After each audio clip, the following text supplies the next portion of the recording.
I wrote a book about it because I realized, that's the only way I can read the book that I want to read, which is about his technique. The book was called Charlie Chaplin's One-Man Show, and Dan didn't think it would have any traction. People seemed more interested in the biography of Chaplin rather than an encyclopedia of his technique. As expected, the book sold 4 copies. That's it.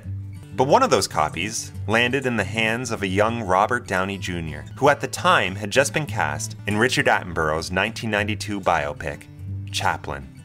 Talk about luck and fate. As soon as he opened it, he realized, oh, this is like my training manual.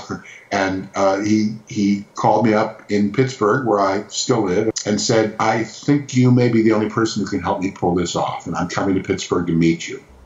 And he did, and we instantly began the job of turning him into Charlie Chaplin. Dan was doing a show in Pittsburgh on the day Robert Downey arrived in town to meet him. Robert attended his show. In it, Dan did Chaplin's famous dinner roll routine, in which he sticks a pair of forks into a couple of dinner rolls and makes them dance like feet.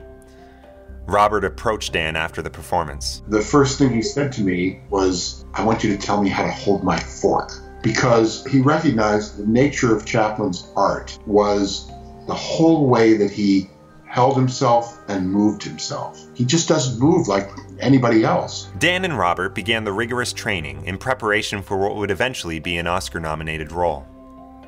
Dan took everything he learned from mime master Jewel Walker and transferred it to Robert, teaching him the intricate scales of body movement from the ground up, the same way a musician begins learning a musical instrument.